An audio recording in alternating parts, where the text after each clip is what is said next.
Reuters, 25th of September 2023, Taliban is considering employing China's Huawei and a U.S. spying strategy.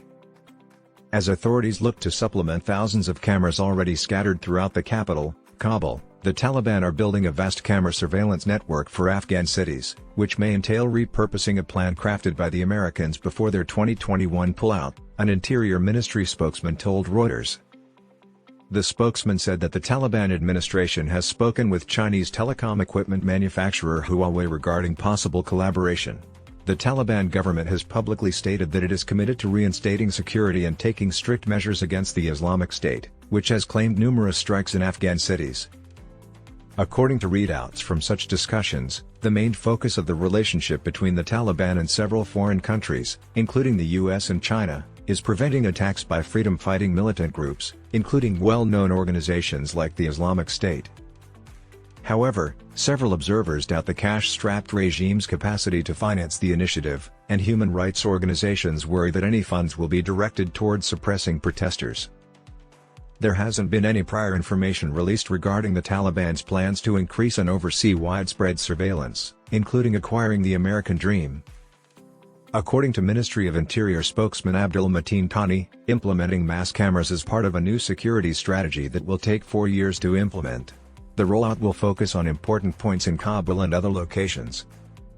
He said that we are currently working with security professionals to develop a Kabul security map, which is taking a long time. We already have 2 maps, one from Turkey and the other from the United States of America for the previous government. The time the Turkish plot was made was not specified by him. Declaring that Washington was not partnering with the Taliban, a spokesperson for the U.S. State Department claimed that Washington had made clear to the Taliban that it is their responsibility to ensure that they give no haven to terrorists. An inquiry for comment from the Turkish government was not answered. Thani stated that although no contracts or concrete plans had been made, the Taliban and Huawei had a simple chat over the possible network in August. Citing someone familiar with the conversations, Bloomberg News claimed in August that Huawei and the Taliban had struck a verbal agreement regarding a contract to build a surveillance system. In September, Huawei informed Reuters that no plan was discussed at the meeting. While stating that she was unaware of any specific conversations, a spokesman for the Chinese Foreign Ministry said, "China has always supported the peace and reconstruction process in Afghanistan and supported Chinese enterprises to carry out relevant practical cooperation." Cuts in electricity, rights aspects.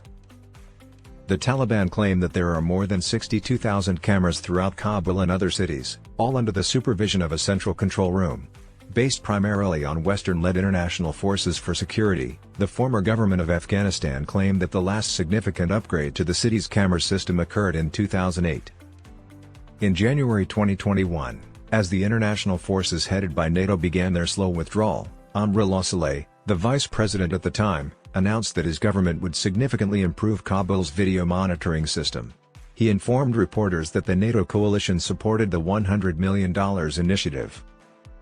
"We had a different arrangement prepared for early 2021, Saleh told Reuters in September, adding that the plan's infrastructure had been damaged. It remained unclear whether the administration would alter the plan Saleh mentioned or if it was comparable to the ones the Taliban claimed to have gotten. Center for Naval Analyses specialist on Afghanistan Jonathan Schroden stated that the Taliban would find a monitoring system useful as it seeks to prevent groups like the Islamic State from attacking Taliban members or government positions in Kabul. The Taliban maintains frequent checkpoints and uses security force vehicles to monitor metropolitan areas carefully. Opponents of the regime and campaigners for human rights are worried that protesters and members of civil society could be the focus of increased surveillance. The Committee to Protect Journalists reports that 64 journalists have been imprisoned since the Taliban took over, even though they rarely acknowledge arrests. Protesters, recordings, and Reuters witnesses all claim that security personnel in Kabul violently dispersed the anti-women's rights demonstrations. Mass surveillance under the guise of national security sets a template for the Taliban to continue its draconian policies that violate fundamental rights, according to Amnesty International's Matt Mahmoudi. The Taliban vehemently contests claims that an improved surveillance system would violate Afghan citizens' rights. According to Thani, the system would be run by Islamic Sharia law, which forbids recording in private areas and is equivalent to other large cities. Practical issues with the proposal exist, according to security analysts. Afghanistan experiences continuous power outages. Thus, cameras linked to the central system will unlikely consistently produce the footage. Only 40% of Afghans, according to the state-owned power company, have access to electricity. After their takeover, the Taliban also had to find money because of the severe economic downturn and the removal of most help. According to the head of the Taliban army, the administration claimed 2022 to have an annual budget of over $2 billion, with the majority going toward defense expenses. Defense risks.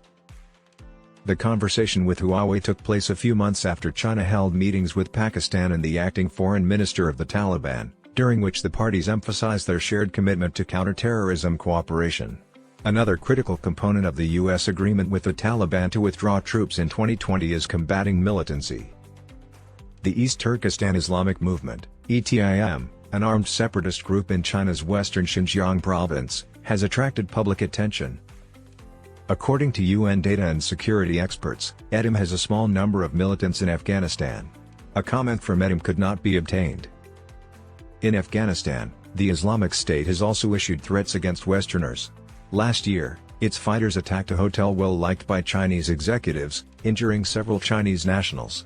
One of its attacks also claimed the life of a Russian official.